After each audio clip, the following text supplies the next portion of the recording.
Hi, and welcome to Syrup Shots Gaming. I'm Tyler, and back from the dead, it's Chris. I'm alive. Is it alive if you're averaging 3 hours of sleep a night? I'm somewhat alive. He's a living dead, right? He's a living dead right now. And that third voice you guys hear is Coach. Yep. Although now, because the team is doing so well, the administration at work have started referring to me as Rocket Man. So there's that too. I like that. I'm a Rocket Man. Burn out the fuel out here alone. Can we add that? Can we have like a theme song for Coach? Oh Jesus! Here we go. We've got Dave, the Rocket Man Coach. Oh jeez, Dave, Coach Rocket Man. Wow. Well, welcome everyone. It is something. Each week we gather around, just talk about a different topic in gaming, and just have a good time, laugh. But I have to share a story that's not gaming related real fast here, just because it irked me so much. So all week, I have been wanting some chicken wings, like lemon pepper or garlic or some kind of chicken wings. I've been craving them to the point where I finally tried Uber Eats. Okay. Okay. So, what was your experience? Oh, there will be a story to this. So, oh dear, I placed the order because I had gotten a coupon for like $30 off the first order. First off, oh wow, that's a load of crock because it gives you $30 off the food, but then there's still the delivery fee and the service fee that $30 will not apply to, even if you try to order less food. Yep. So that's that. But gotcha. Lacey ordered at about 5:30 the other day. 6:30 hits. 7:30 hits. I'm starving. What the? 8:30 hits. What? Your order has been canceled.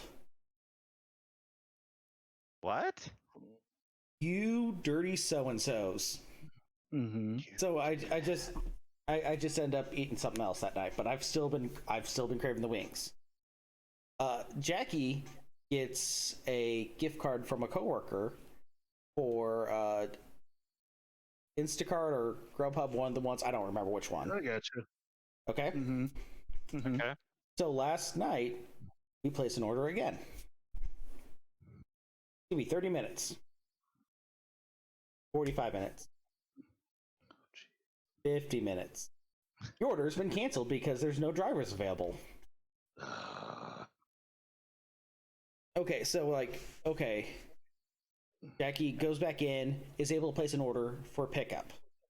And I don't know why. I now know why it's been canceled. It's because this place is terrible.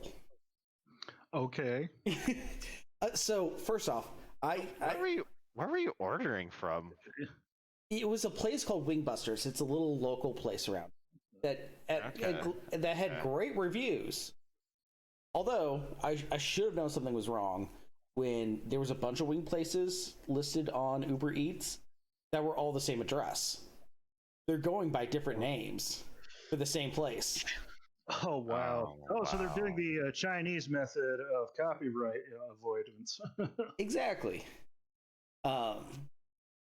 So I go to pick up the food, and first off, they hand me the bag. They don't have everything like sectioned off. They just grab it when the person comes to pick it up from the different sections. They're pre-cooking everything. Okay. These chicken wings are the most anemic things I have seen on the planet. And it's cold. Oh. And they forgot our fries. I had to go back in for the fries. That sucks. Yeah. And Jackie's like, oh, they must have gave you the order for the ones that was the Instacart, not the one that we had actually ordered to go inside an order. So, going and talking about it, it's like, no, Jackie, you don't understand. They don't separate out orders. Everything's just sitting there. So I found a new wing joint, man. That sounds like a terrible place. Oh, you probably would have had better luck from Pizza Hut or something. probably. Yeah, at least would have been warm. That's true.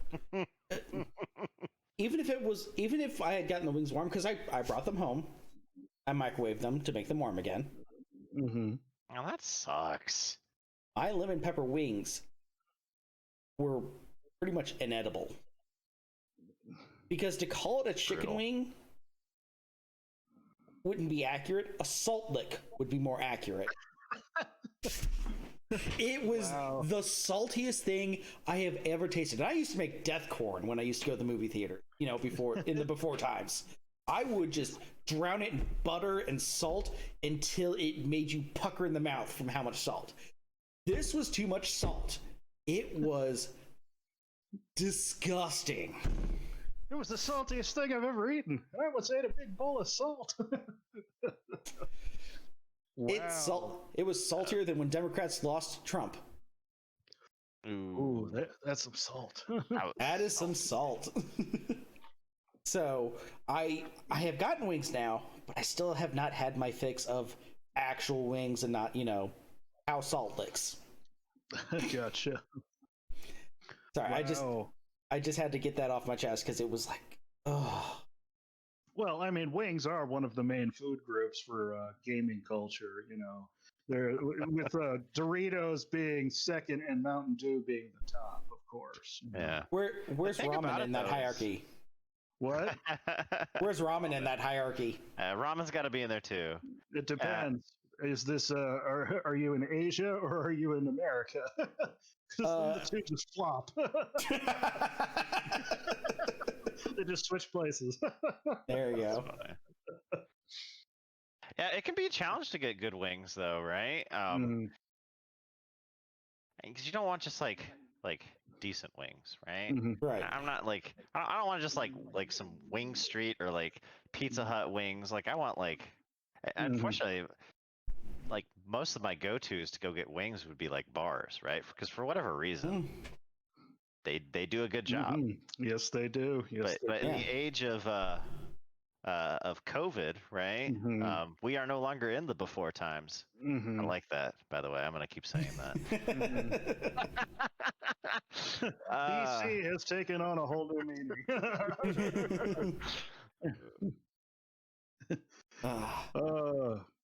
I just remember that like one of the best places here in town actually to get wings was Shenanigans, actually. Oh, good. Yeah, and then now rest in peace. Yep, now it's been turned into a bar and nail salon hybrid. Which that place has been so many dang things since. Last I saw, it was a gastropub. Yeah, that place died. Yeah, that went up place in died. flames. Yeah. Literally or figuratively? Figuratively. Figuratively. Okay. Yeah. But apparently, I've also learned though that because of this salon part of this nail salon bar, that that some people that like some of my mom's friends, of course, are into cosmetics, things like that, and actually work in that industry. So, fortunately or unfortunately, your missus dodged this bullet completely, Chris. But they have revealed that apparently the nail salon and bar is actually a front for a swingers club. Oh man! So, I was just like, wow! Wow! Whoa! That's stuff. Wow. See, I thought you were about to say it was a front for drugs, but oh my goodness! Oh, you can eat pasta and then walk next door and then. Yay! My God. We're gonna take home leftovers and hepatitis. Yes. I'm gonna bite my tongue because any jokes I'm about to make are not appropriate for this podcast. I'm pretty sure the ones I just said are not appropriate. You're going to fill with like video game noises, like the Pac-Man dying sound effect or something. Wah, wah, wah. Exactly. Dun, dun, dun, dun, dun, dun, dun, dun, dun, dun.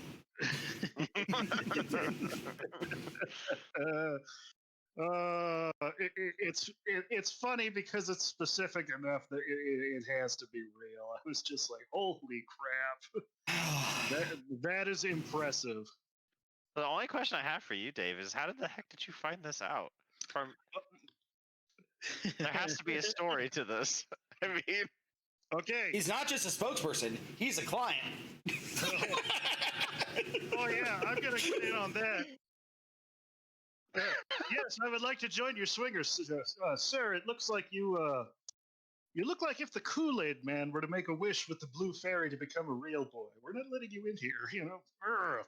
No, but as I said, or at least I thought I said, I found out from my mom, who goes to church with like a cosmetologist, and she has her own place, but she goes and scopes out the other places, and then went to this place at like a party night, and it was like a $500 like entrance fee, and then apparently there was like a back room situation, and then she's just like, okay.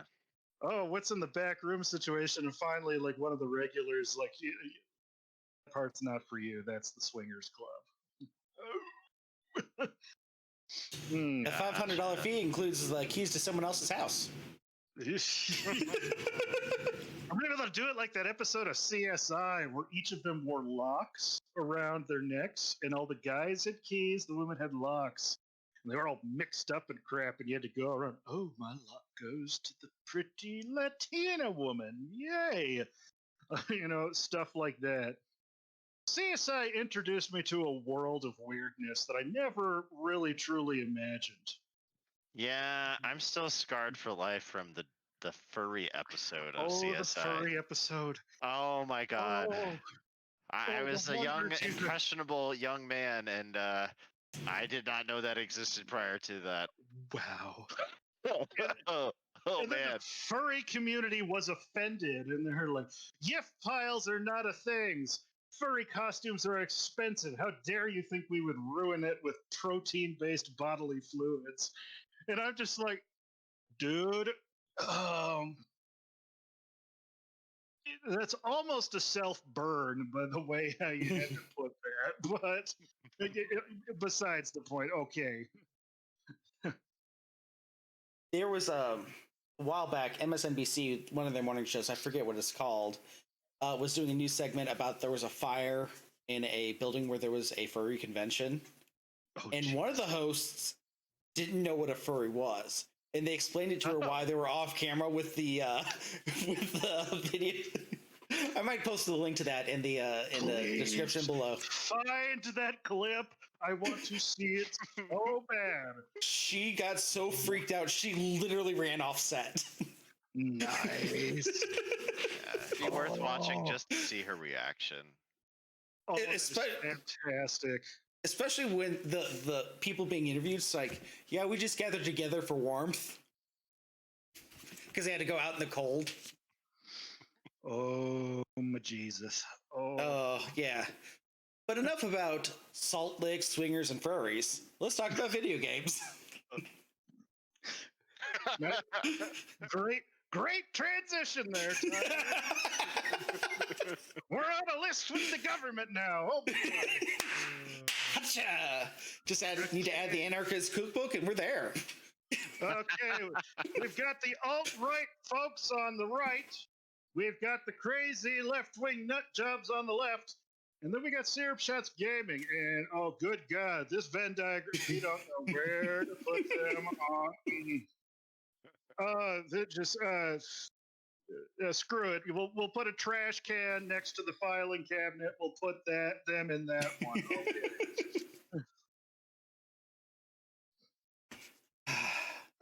Times. So, gaming. Gaming. What have you guys been playing? Well, I am still playing Yakuza Zero. I'm really enjoying it. I think, according to, because I have been using a guide for some of the side quests, it's just kind of, some of them I'm like, what do I do now? And I found out there's 17 chapters in the game. I'm on chapter 10. And I think I've realized now that a lot of the game seems to be kind of front loaded in that you can do a lot of stuff like usually about like chapter 5 you can start doing like a bunch of stuff. Mm-hmm. But the story missions then seem to be picking up the pace a lot quicker, in around, like, I noticed, like, oh, chapter 8 went pretty quickly. Wow, chapter 9 was like a half hour, and now I'm on chapter 10 and I'm trying to slow things down and do some other stuff. I'm still loving it. I unfortunately, folks will miss some of the talk that we had in the forbidden lost episode of Syrup Shots Gaming. That I'm trying to remember what I had to do. It was forbidden. It was forbidden. But I have a wacky pervert man who runs around in his tidy whities has a more appropriately dressed doppelganger in the other main character's campaign story mode. And he has now gotten to the point where he is so good at imagining women to be this level of perfection that real women will no longer turn him on. And I'm just like, first world problems? Question mark? And so now I've got to find him the girl of his dreams. And I also apparently made friends with the guy who owns the local porn theater with the porn booths. And he became apparently side missions involving male impotence is really up there with the topics that need to be discussed. But he apparently talks of a legendary smut videotape that had been given to you by a mysterious woman in a white dress. And it's supposedly legendary enough that it could cure his impotence, because he has to view all material that he's selling at his smut viewing pay-per-view, booth factory situation. The pornatorium. The pornatorium, very cool. Tyler again with the made-up vocabulary on the spot again.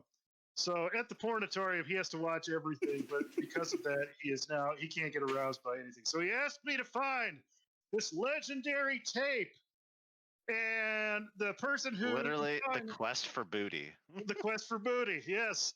Only the videotape then you discover is actually a giant reference and inside tongue-in-cheek joke to the Ring movies, and so you are given a unmarked tape by a creepy ghost girl dressed in white, who I'll admit is pretty, but is also like skin is like milk white, is really also, it's like, oh, you're attractive, but you're gross. And then the legendary tape is filled with just a bunch of weirdness and nonsense like the Ring movies. But then the guy realizes that he was so excited to view this legendary smut, it has cured him of his impotence. All right. We're going to go with that. Congratulations, dude. You see, I feel like that game could. So Japanese. Yeah. I feel like this game could have gone a totally different direction to make it really funny, where he's watched all this porn, everything out under the sun. The one video he's never seen, the one thing he's never seen, a healthy relationship between two sexual consenting partners. Oh, that would be a good one. What else? Like, there's been other stuff I've accomplished in that game, but the main plot, is starting to get really good. And as I said before, these games, especially like crime dramas and stuff like that, I have a hard time having it maintain my interest because, usually you're being a absolutely terrible person doing absolutely terrible things, and but this is a mystery, and it's two, and that is what is intriguing me. Yeah. And one of the other things I would say is, even though the main characters are bad guys, they still have like a code of honor. It's kind of like Wreck-It Ralph, we might be bad guys, but we're not bad guys, you know? So, like, uh, they don't try and kill anybody or anything at all. They'll always try and use their fists or other blunt object rather than like a knife or a gun. You can use those, but it's not like anybody dies in the game. They just get. It's like Batman. I won't kill you, but I will break every single bone in your body and make you wish you were dead. But I'm not going to kill you. And so, and then also one of the big plot points in the game with one of the lead characters, he is literally sent on a hit mission. And when he finds out it's a blind girl he's supposed to do the hit on, he can't do it. He tries to. He's like, but eventually it's just like, nope, this ain't me. I cannot do this. And you end up being her rescuer. And so I'm really excited to see where that goes. Well, it sounds like it's got a good blend of like serious story points with a side of ridiculousness if you so desire it. So you never get like bogged down by the main storyline. It sounds like a good balance, actually. Yeah. And even then, the mystery aspect is what's getting me the most. Where with some crime dramas, yeah, you might get a mystery. I guess that's why I was, but I guess that's why I was able to play LA Noire with no problems because you literally were solving mysteries. Sure. But then, like Grand Theft Autos and stuff like that, where you're just, it's just, the bad business of being a terrible person. That's the stuff that gets me. It's just like, why? But I've been really enjoying this, and with spring break for me this week, I plan to partake and hopefully finish it. But I've got lots of projects I need to do for spring break, so fingers crossed. Awesome. Awesome. Yeah. So I recently had a kiddo like a month ago, so I haven't been doing a whole lot of gaming. But I have been trying to squeeze it in here and there. I went back to some comfort food. I've been playing Fire Emblem Three Houses, which I have totally played for over 300 hours. Yes, I've done the Blue Lions and the the Golden Deer run, and I'm on the Black Eagles run right now, which I actually don't remember where in the heck I left off in the storyline, but I'm gonna figure it out. It's okay. So I know it's. Oh, sorry. I know it's still early because my characters are all really low level, but yeah, I'll figure it out. Well, I was also saying, didn't you also say you played the DLC with the hidden? Yeah, actually, that's how I figured out why the time clock variance.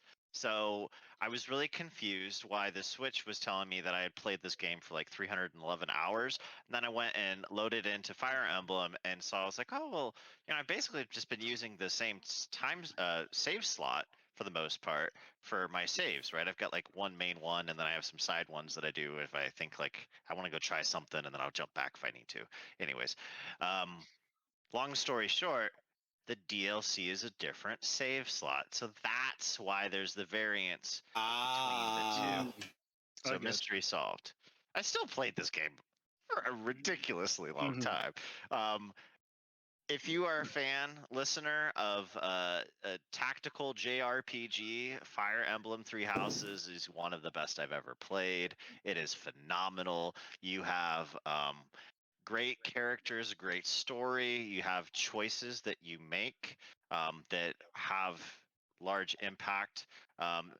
You certainly can play in the casual mode where your characters don't die, but there's no fun in that. You want your characters to die. You want them to die because if they just kidding.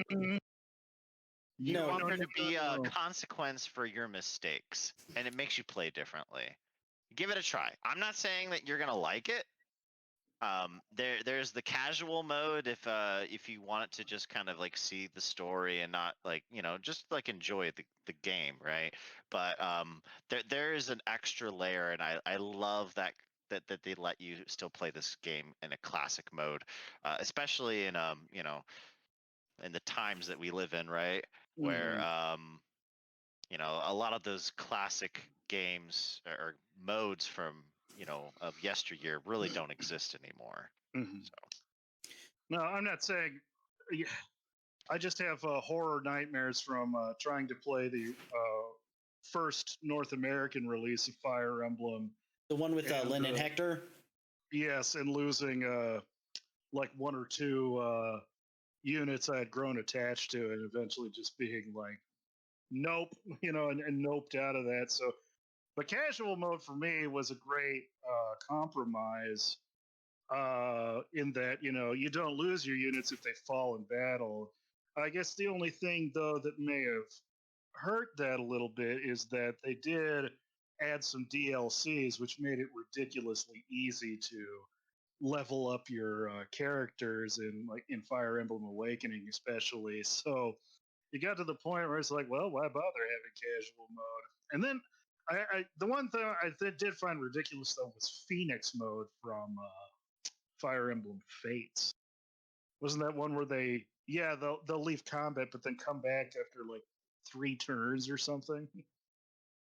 Oh, that's that's baby mode. interesting. Mm-hmm, Okay. yeah, it is baby mode. Let me double check that here real quick, but I think that's what it was. But continue with Fire Emblem Three Houses. Well, Chris, I was going to ask you because I know you love Fire Emblem now. You're a Fire Emblemer, but you also love Persona. Did you ever play Tokyo Mirage Sessions Sharp FE?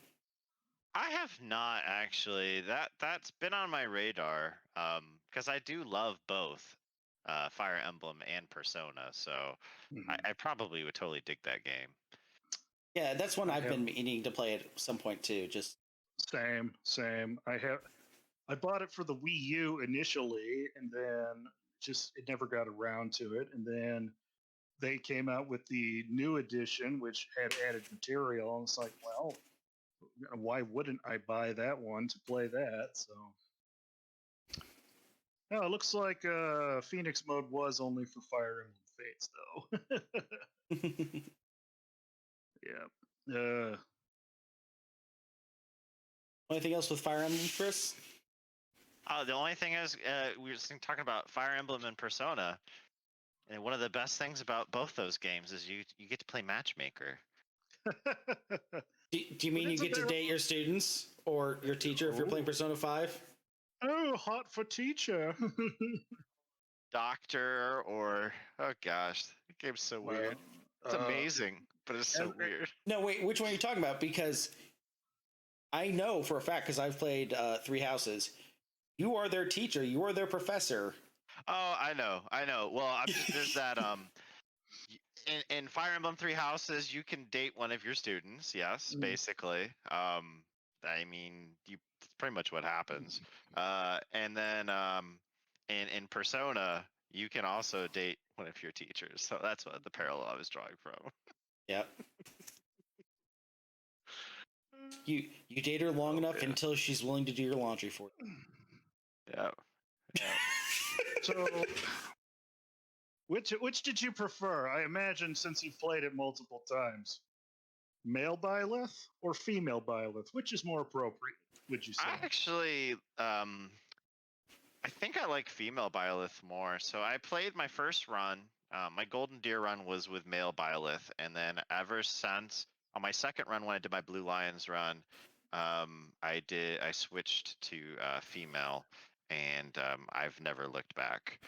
You actually get, I think, and don't quote me on this, I think there's more relationship options if you're female Byleth. I think it depends on which run you do. Yeah, that might be right. Also, you have now completed 2 runs, it sounds like. Of 4. Well, yeah, I don't think I'm going to do the spoilers, but I'm not going to do the church run. I want to do the actual like Black Eagles run. Spoilers. Mild spoilers, I suppose. I won't go into more detail about what that actually means, but okay, I had to look something up because if we were talking about it, I'm like, I'm beginning to notice a pattern here in a lot of anime. So I was just like, relationships between teachers and students in Japan. So I don't know what it is. It's still very much, illegal. But at the same Oh time, yeah. I'm like, is it just like a crazy Japanese fetish that they? I mean, I'm not gonna kink shame, but as the teacher, that is really weird. Yeah. Mhm. Yeah. I know that it's a common trope in like Japanese anime for Mhm. the hero to be like a high schooler age. It's Mhm. really uncommon to have older characters as like the main hero. Mhm. Yeah. So like, to bring it back to video games, that's part of the reasons why I think it would have been really out of the norm for like Ghost of Tsushima to actually have been made by like a Japanese developer, which Mhm. is, I don't know. It's awesome in a Mhm. way. Oh yeah. They are now actually ambassadors to Mhm. official ambassadors to the island of Tsushima. Mhm. Hmm. Yep. No, they did such a good job with that game. That is a game I'm going to have to pick up at some point, especially since I've heard the raids are actually a lot of fun to do multiplayer with. I Yeah, haven't even tried multiplayer yet. we I do should want to do try. that Yeah. sometime. Mhm. Honestly, I know that Phil has played the raids. I just had so much fun with the single player stuff that I was like, Mhm. yeah, I'm gonna platinum this. Mhm. I love this thing. Tyler, Well, you been playing anything new this past uh, week, or? yeah, two different things. The first one is after Pyramithra came out, I decided to pick up Xenoblade Chronicles 2 again, like start with a fresh Okay. run. And I forgot how fun that game is. That Mhm. Oh is, yeah, oh my goodness. The combat system, at first you're like, you're not really attacking, but it's all about positioning and timing. And there's something I completely missed the first time through, which is canceling attacks. that becomes pretty huge later. Yeah, That can save you, or sentence you to death. it really can. Um, Yeah. so, Dave, what a canceling an attack is essentially is when your character does its auto attacks. Mhm. If you time using one of your special attacks at the exact moment they're executing on one of their standard attacks, it cancels into the special attack, and the special attack is juiced up from it. Oh, okay. Yeah, I played through Xenoblade Chronicles 1, and I know about the auto attacking system, but yeah, that definitely was not a part of Yeah. Xenoblade So Chronicles 1 system. yeah, Xenoblade Chronicles 2's battle system is it's almost rhythmic. Mm. You'll really kind of get into a swing of things, um, which is kind of insane because it gets pretty complex the further and further that you get. Because like you get to like switch out your like companion characters kind of on the fly. You Yep. have all these different move sets that do different things. For example, you've got a lot of like what Tyler was saying about positioning. You have some attacks that do way more damage in the rear, some that do more damage on the side, and some on rare occasion there aren't too many. You pretty much have to have like a tank type. I forget what that they call them, the spirit or sword or whatever blade. They're called The blades, blades, right? yeah. Mhm. That do more damage to the front. Either that or Poppy. Mhm. Poppy, I think, is she's your best tank for the longest time. Yeah. Uh, Um, the Oh, one those of the wacky systems nopons. hmm one of the systems I really like is uh, you have a meter essentially for each of your characters that builds up, but they kind of combo off each other. So, say you're Rex with Pyra, build up your Mhm. meter, and you get a level 1 attack. Okay. Burning Sword, I think, is the first. Okay, Mhm. it then opens up a tree where you can either do a water or a different elemental type attack, Okay. Mhm. but that has to be a yeah, level 2, and then it will be even stronger, and you have to do it within X amount of time. And Oh, then okay. Once you do that one, you can do a level 3. So it's about, and you don't have to necessarily be doing the elemental yourself. You can tell your partners when to do their elemental attack. So part of the strategy game comes into not only which party members, but what blades each party members have. Mm-hmm. And then when do you use your special? Because if you use your one right when it builds up, it may not give enough time for your companions to build up their level 2s. Sometimes it's worthwhile just to, right before you hit level 2 on your first one, that's when you use it. That way their level 2 is almost ready and gives you enough time to kind of build up towards that level 3. Interesting. And there's more. Oh, yeah. Actually is. Oh, wow. Level 3s also do they basically do like an elemental factor on the enemy. So they want to encourage you not to keep doing the same things over and over again. So like let's say you do like a level 3 water attack on them. They're going to encourage you to do other level 3 elemental attacks to them. And then once I think you get like 3 or 4, you actually get a special attack. Yep. A team really up style attack. Yeah. Yep. Interesting. Mm-hmm.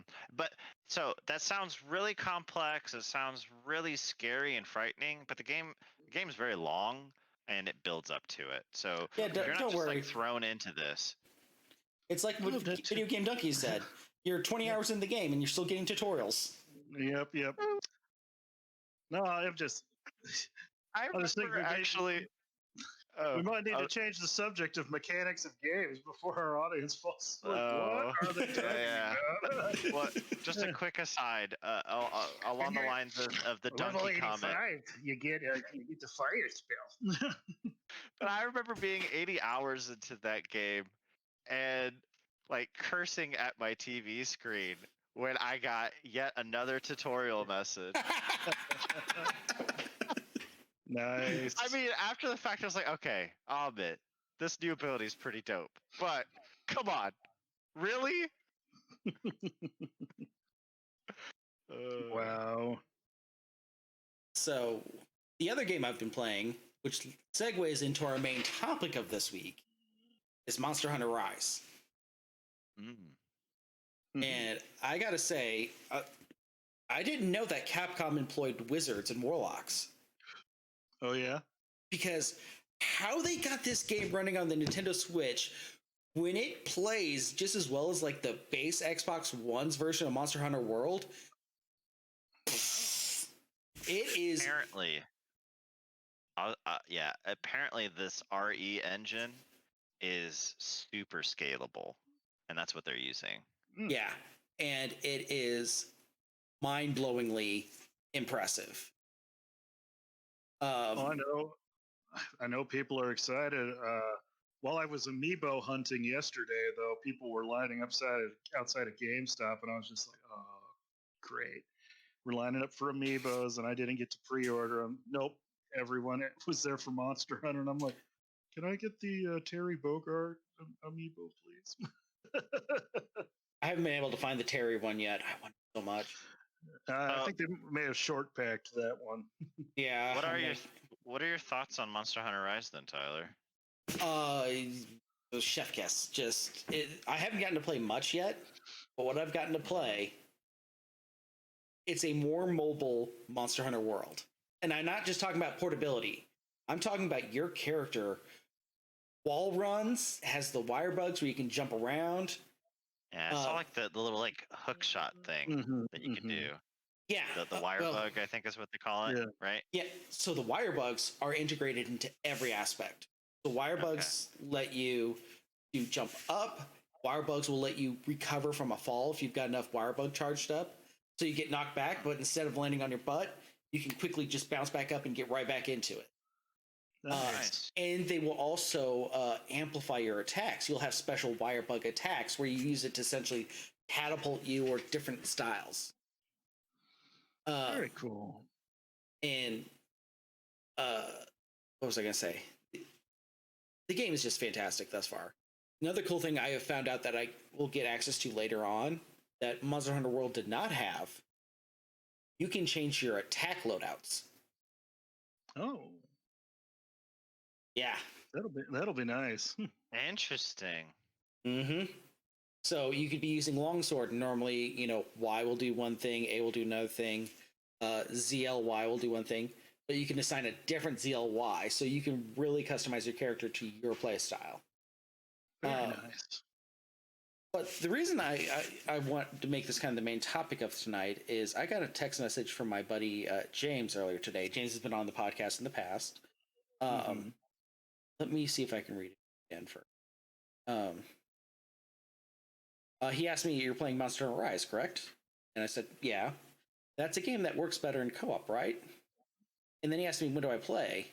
So I've asked him, "Are you contemplating getting it?" He's like, "Not yet, but I've been eyeing it." So what I want to talk to you guys about tonight, we all three got into our world that came out there. What makes Monster Hunter so good? What about it draws you in that we can share with James and go, this is why you need to play Monster? I gotcha. And I'm pretty sure you guys can guess what mine is. Oh, we know what yours is. It feeds your addiction. Give me that loot. Give me that loot. Loot. But one thing I do like about this loot system versus other ones like Destiny is you actually feel like you're making progress even if you don't get the loot drop that you're wanting, because it doesn't just drop armor or a weapon. It drops materials that are using for crafting. So you know what you need to hunt to get a specific thing. It's not a completely random drop. And I love that concept of, okay, I want to get this armor set. I have to hunt this monster. This particular piece, I need to break it. Or this particular piece, I need to cut the tail off. Or yeah, cut the tail. You need horns. You need to attack their actual horns on their head. Yeah, no, it actually makes teeth, it makes sense. It in the mouth. It makes it a puzzle to kind of figure out how to get all the pieces that you need. So that's one of the big things that really draws me in is the loot system, how cool you look in all those armors, and just how all the little intricate systems work together. How the loot does give you really cool special abilities.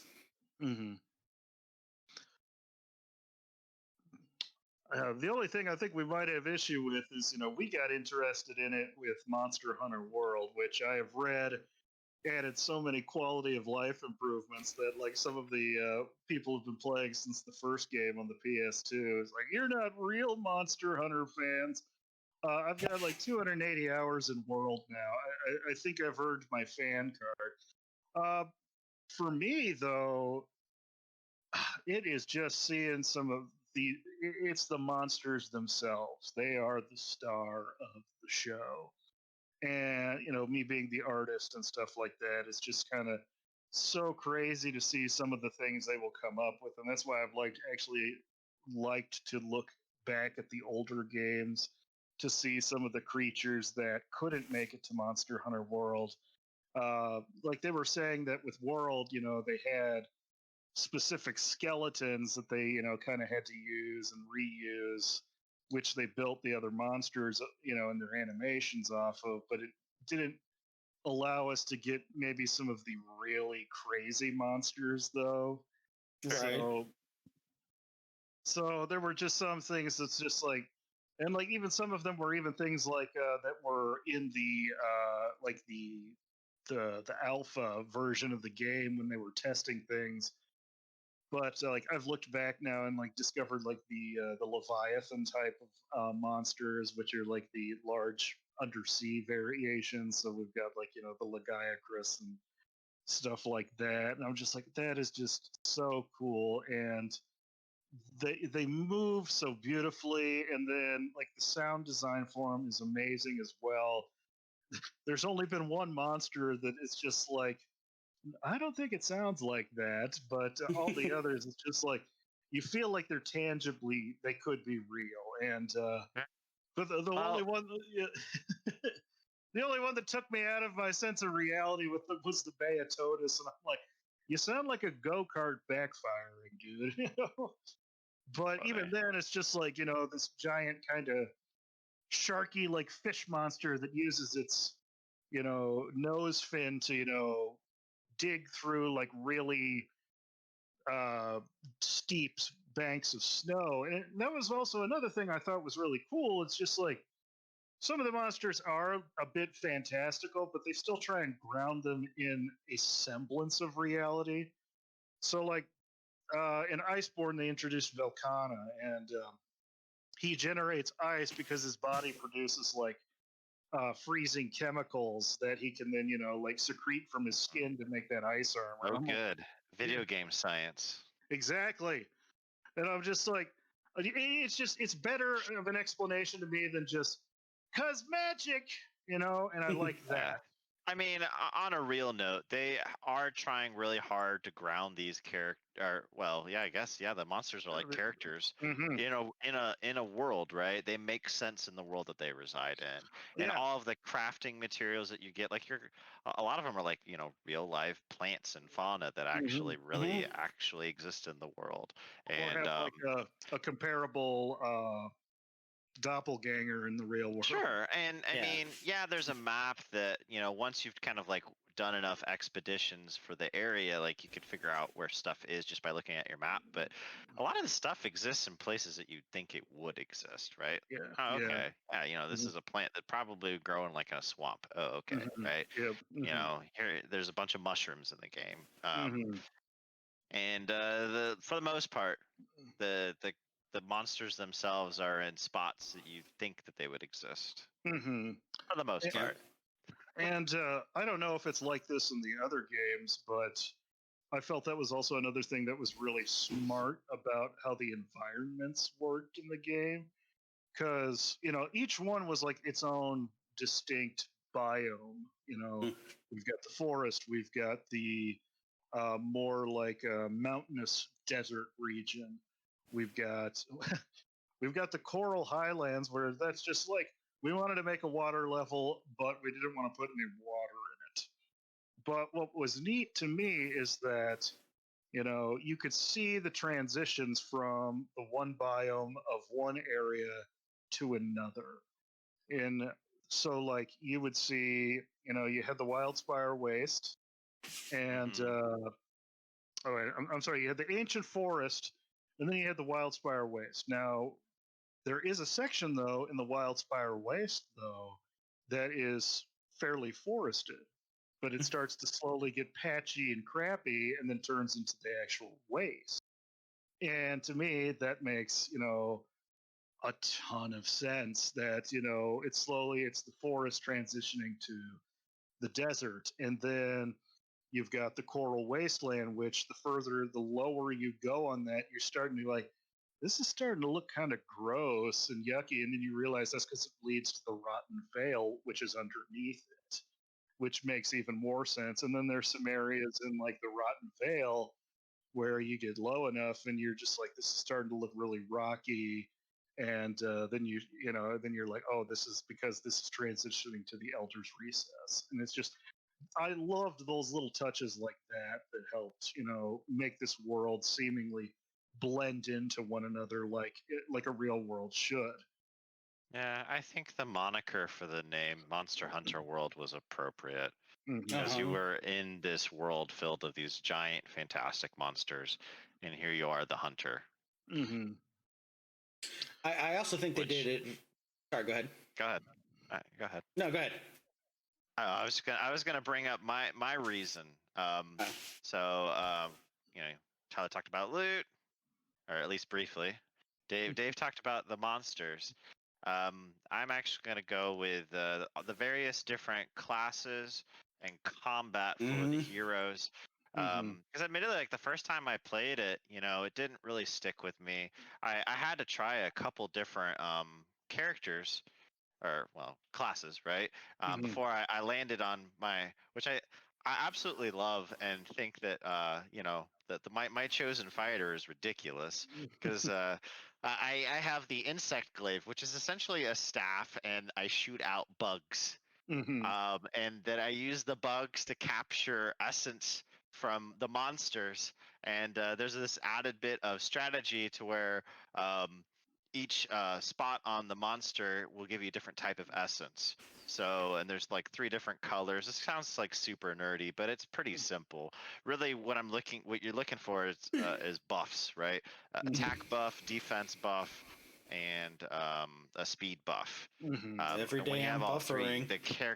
the character plays so much better when you have all 3 buffs. It's like you're an anime character where you like fly around and like you whack the enemy and that keeps you actually flying for an extended period of time.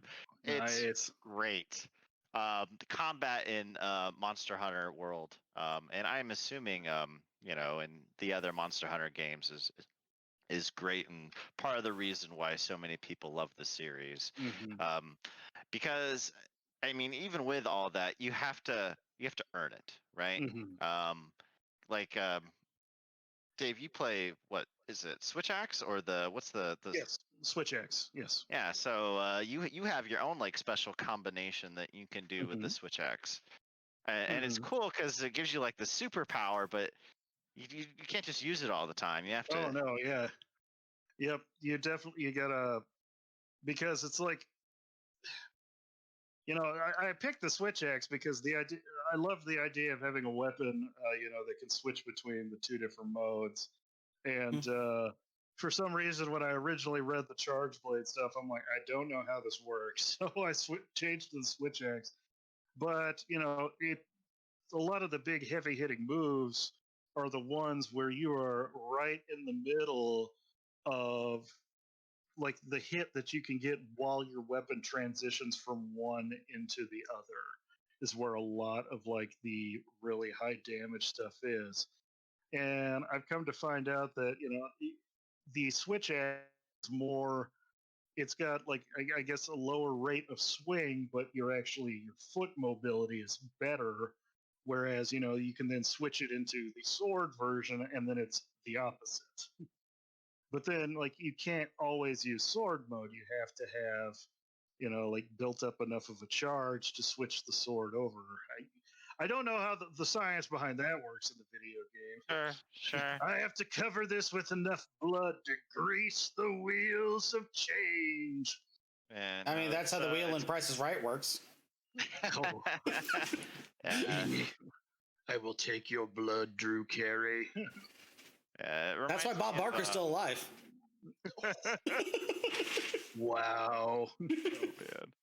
Oh man. I was gonna say that system hints at or makes me think of Diablo 3 when I played the Demon Hunter class, because you have like the 2 like mana bar things, and that one actually fills the other, so you have to use a combination of your different skill set. It's a balancing act, basically. I liked the weapon systems though, because it did allow basically you to cater to however you wanted to play. And but it was still very much fair for the most part. They've had to balance, certainly, but but it allows for anyone to kind of play for their kind of play style. I mean, we've literally got there's 2 options for machine guns. There is a bow and arrow option. There is there's 2 bow and arrows, right? I thought that was the bow guns is what I was referring to. Oh, okay, I gotcha. Guns. Yeah, They're guns. It's a gun. Yeah. Yeah. You can do your regular sword and shield. You can do 2 little dagger swords. You can do. There's a gun lance, right? You can do staff with bug.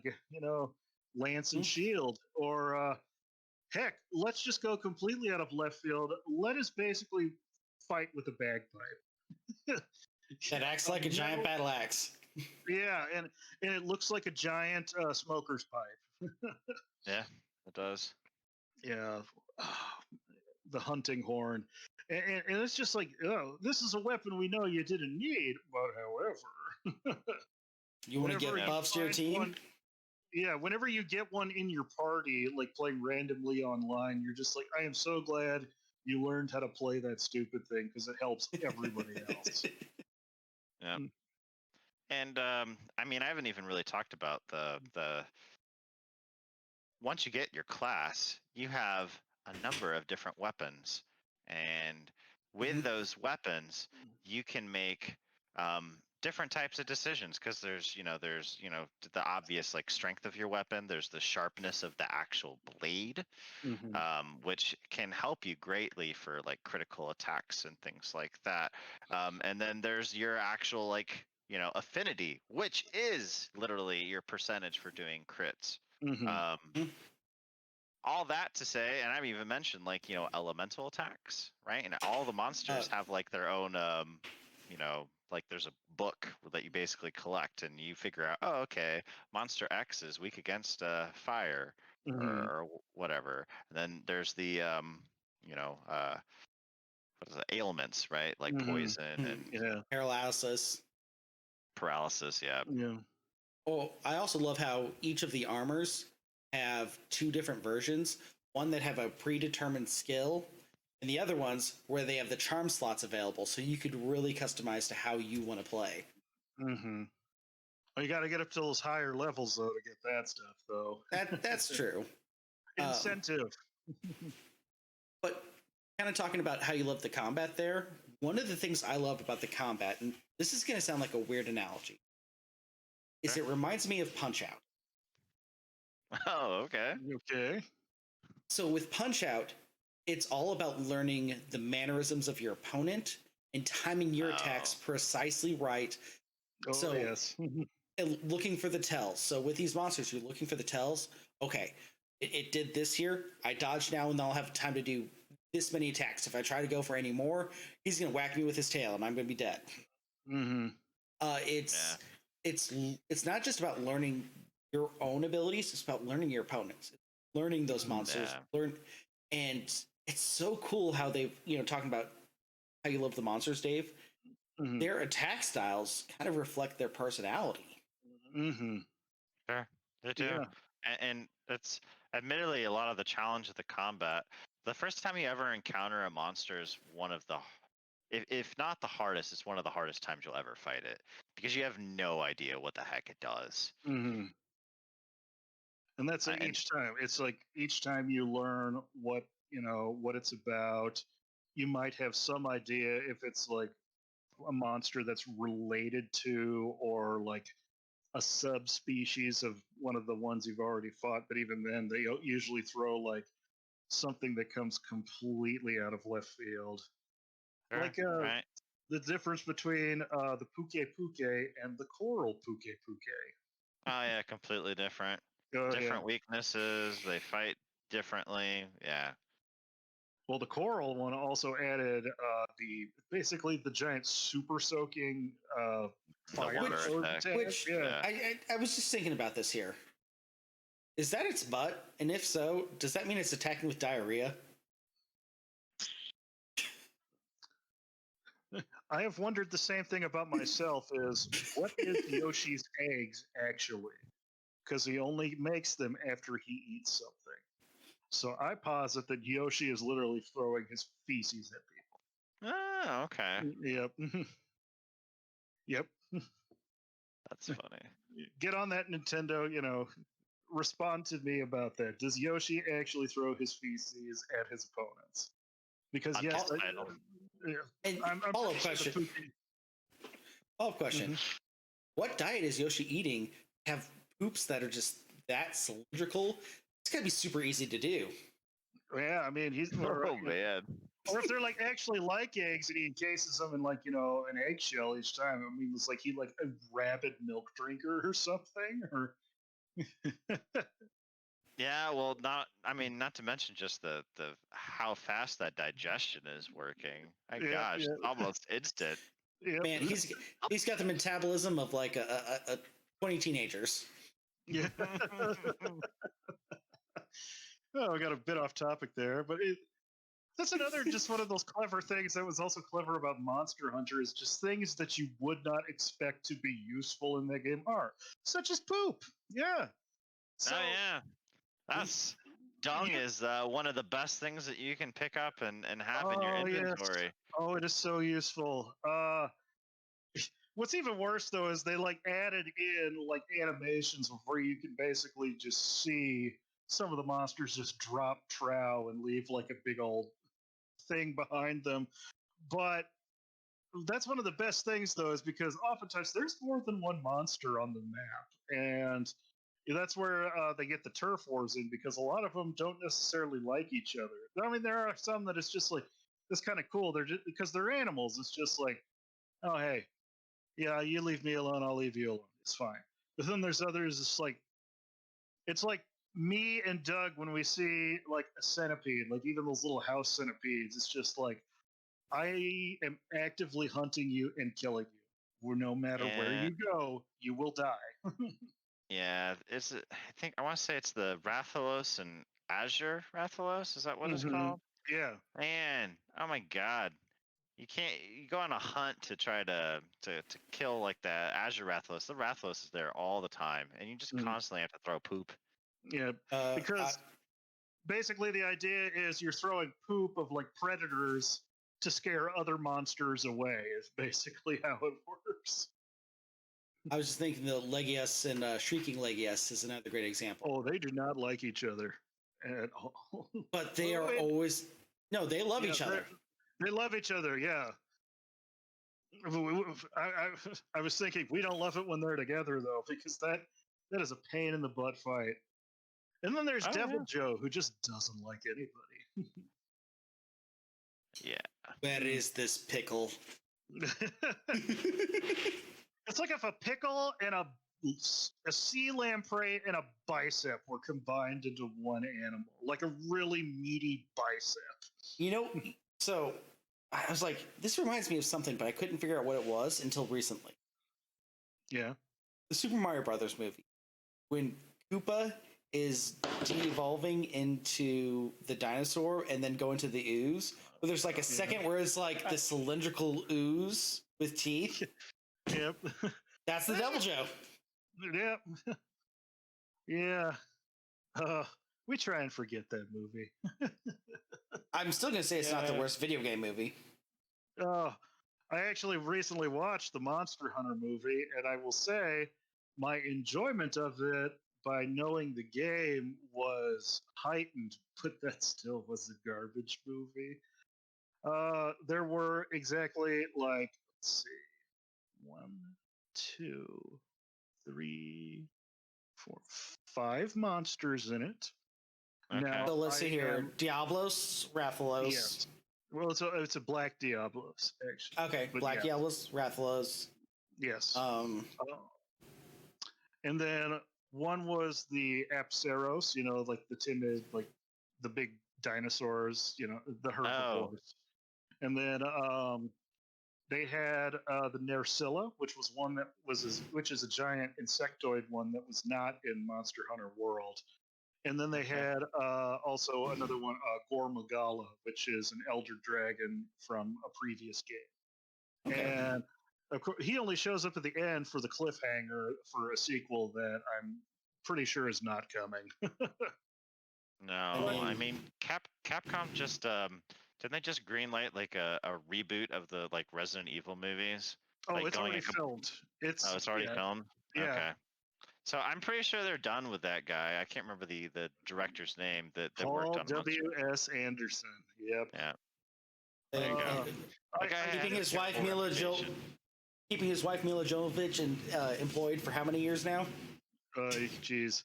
I will have to give him credit though. He pulled all of the sound effects and the look and the design of the monster world into it looked like the game. It really did, and he did a good job on that. But I mean, the plot. Oh. Can we admit? I mean, right here, right now, on this podcast, that dumb video game trope of, oh, hey, let's make the real world meet the video game world needs to die. Yes. It needs to die. It's a dumb idea. Mm-hmm. I think actually the only one that may have done it well, now I haven't seen this movie, but however, many a student have sung its praises as being possibly the best video game movie, Sonic the Hedgehog, actually. Okay. Because I haven't seen that yet. Because even then, it's just like, it's also like, well, that also explains, like why there are humans in the Sonic universe and why Dr. Robotnik, because Dr. Robotnik is from the real world, whereas Sure. and it's not like they say it's like a different dimension or something. Well, maybe they do, but it might be like a different planet. I don't know. Sure. Maybe they're using the old. Sonic might be a special case, though. Yep. But yeah, I wish they would do more like Detective Pikachu. You are in the Pokemon world. Yeah, Detective Pikachu was a really good movie. That movie was much better than I thought it was going to be, to be honest. And how many Pokemon they actually had in that movie, and how well they made them look. Yeah, they look great.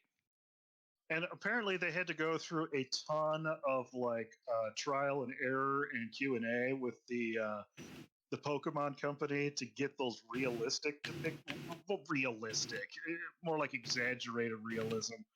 But apparently the biggest conversation they had though was about Mr. Mime. And it's just can we put little hairs on his head, and can we give its shoulders the texture of a dodgeball, Yeah, that Mr. Mime bit in that movie was great. I loved that. So, well, I forgot where it might have been a comedy thing, but they also showed that Jigglypuff's tuft of hair is not hair. I haven't. Oh, well, what is it? I haven't seen it. It's part of her body, so the only thing we can assume is it's her Tico. Oh, jeez. Oh, wow. Okay. Or I should say his Tico. So she's doing the Teletubby thing and having genitalia on the top of her head. Got it. Okay. Sure. Yes, for those of you who didn't know, here side story: the Teletubby craze caught my dad way off guard. And he had no want or need to understand it. And by this time, my brother and I was probably in my teens, and my brother was in his last ages of about to hit them. But, being the collector I am, I still love the toy aisle. I'm always in there. I am very happy that my Transformers Beast Megatron showed up today from the new Kingdom line. So with all the advanced, yeah. So, but I'm always reading that. So when I didn't have a car though, or before cell phones, Dad would again BC before cell phones. Things like that. He would have to come find me, and he just knew the word. Okay, he's like, okay, he's either in electronics or he's in toys, and luckily they're right next to each other. So he would just come in and he caught the Teletubbies, and he's just like, "What are these things?" And I'm just like, "Oh, it's a little kids show from the UK, Dad." And he's just like, "Why do they have genitalia on their head?" What are you talking about? He goes, "Well, one's got a circle, and one's got a line here," and he literally had the two of them mate, right there in the toy aisle, and just left them that way. And then he looks at the one, and it's got a twisted, like a curly Q, and he's just like, "Well, this one's already been screwed." Jeez. Oh man. So based on your dad's theory, does that mean that the baby son just watches? Yes. So I saw a great meme about Teletubbies earlier today, where they're like, what the Teletubbies are? They're just hobbits. They live in the Shire. They have the Great Eye of Sauron looking over them. Oh man. My dad has taken his dad jokes to new levels, but he has his own brand of humor that he loves, and that was one of them. I was like, well, you do have a point there, Dad. I mean, this one has the point. Yeah. But they are certainly creepy and weird looking. With genitalia on their heads. Yeah. Yep. I don't know. Weird stuff. Yeah. Weird stuff. Although I'm going to go ahead and say, not the weirdest kids show. That honor goes to Yo Gabba Gabba. Oh. Okay. How we doing on time, gentlemen? Well, I know Chris needs to kind of call it here relatively soon because, being able to do podcasts at night was his before times. Mm-hmm. Mm-hmm. That's right. Master Hugo awaits. Yes, yes. Correct. Come, wipe my bottom, Lord Father. uh, But is there anything you guys want to end on? the the one last thing I think I have to talk about before we sign off for the evening. I was working on a painting last night, and I just had YouTube up here on the computer. I'm here in my library painting, and I find a YouTube video, and it was the history of Nick Arcade. Do you remember that show? I remember it with the terrible blue screen final battles and. Yes, but that was the fascinating part, though, was because it showed the technology and just it was like all like laser disc technology. They actually did that superimposing stuff live, and it was fascinating, just the history behind that. So I wish I could remember the channel. I would give them a shout out, but just if you search that, the history of Nick Arcade. But apparently they made a Kickstarter to try and make like an adult version of it. It failed miserably, but I was just like, that would be the coolest thing. Isn't that just esports? Well, no, like actually, like you get put in the video game, you do the blue screen, But that was also cool, though. All the levels were blue screen, but they actually made like 2-story tall, levels, and some of them were even like about. I wanted to say they were like 30 feet wide at times for some of those overhead ones. And like the kids would have to then look at the TV and then look where they're going, and then try and touch the area. So it was just really fascinating, and I was also like, remember that show, or is it just me? I remember that. Yeah, I have no recollection of this. Oh. Because I was always excited, like, oh, are they going to play Sonic? Are they going to play Sonic on the air? They never picked the video game you wanted to see, though. I mean, it's just like, oh, what's this? No, it's just like, oh, I want to play. I want to play the Addams Family. What in the hell is wrong with you? You had Ghosts and Goblins over there. Yeah, although that game is hard as balls. I mean, I can understand why. Maybe I don't want to play that. I'm not going to get that high score. Oh, good times. Good. Well, I'll try to find you a link, Chris, and send it to you of Nick Arcade, because that was a show. That was a show. Okay. Think like if Legends of the Hidden Temple was about video games, that's pretty much what it was. Yeah. Only instead of like the mid challenges there, it was they literally had an arcade where they go and just play a game. Yeah. Nice. And no physical challenges. This was sit on your butt challenges. I mean, some of those arcade games are hard. So, yeah. I also remember that game, though, because it got me into probably the most trouble I can recall remember off the top of my head as a little kid, because my parents were very understanding and forgiving, but there was one thing, though, that my father would never tolerate, and that was misbehaving in church. While other parents would let their kids, run around if we were like having a luncheon or something after church, we did not do that. Church is for, socializing and conversing, yes, but not running around and, basically running around and being a brat. Kid. Yeah. And I had watched Nick Arcade earlier in the week, and the main villain was a cowboy themed baby that these two like bottle like gun like water squirters, and so I was so like in the game every time you encountered the villain, and we just show like this gif of him going like shooting. And so apparently I started doing that, and my parents were always members of the choir, but I was too little to sit by myself, so I always had to sit up in front of everybody, in view of everybody else in the choir. And I guess I was bored, so I decided to start shooting members of the audience with my imaginary bottle squirt gun. Dad was none Doing too finger pleased. guns? Yeah, Seriously? guns. Yes. Dad was not happy that I'm day. sure he was livid. Yeah. Yep, yep.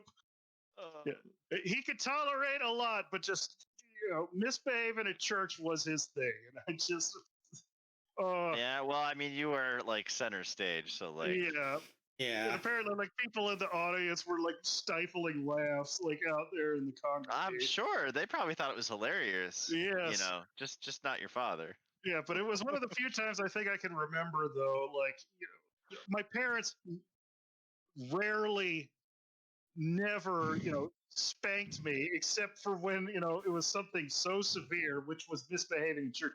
And even then, my father always gave me the option. He's like, "You're asking me grounded for a week, or I could give you the spanking. I will tell you, one will last a week, and it's like no Nintendo. The other one will last momentarily, and the pain will dissipate." And I'm just like, I want to get this crap over with. Like, not my Nintendo. One will hurt more than the other. Exactly. And that was always the case. That was always the case. I'm telling you, this only ever happened like twice, okay, in my life. That was, it's not like my parents were pro spanking. No, they were not. And even then, my dad's like, "I'm giving you the out here, buddy. I don't want to do this." And I'm just like, I don't want to give up the Nintendo because I'm that addicted at this, however many years old I was. Sure. I mean, my parents. I have a I had a similar situation growing up too. But they learned pretty quickly that I would make that choice, and so they stopped giving me the choice, and they just started grounding me from playing video games. My dad did that too. You guys got off easy. With my family, the one I remember better than anything else was me and my sister were fighting one day, and so we weren't grounded. Nothing was taken away. We just had to sit at the table and write a one-page essay on why we loved our sibling before we could do anything else. Oh, wow. Okay. Okay. Single space lined. Oh, gee. College ruled notebook paper. Yep. Wow.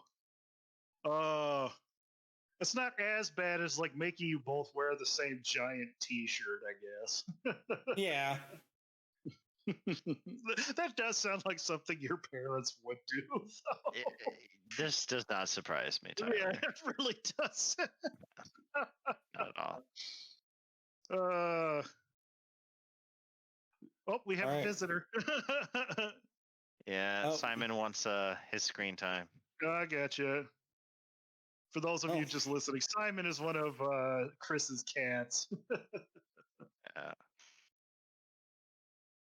He was sleeping behind my laptop screen. So oh, I gotcha. Nice. He just decided to wake up. I can has warm. Yes, you can has warm. Yeah, no, they're with the newborn. All the cats are really kind of attention starved, so they're loving the fact that I'm up here. I'm not with the kiddo, right? So they feel like they can get attention. So. Well, they're gonna love him though when it comes time when he starts eating solid foods and it gets all over the floor.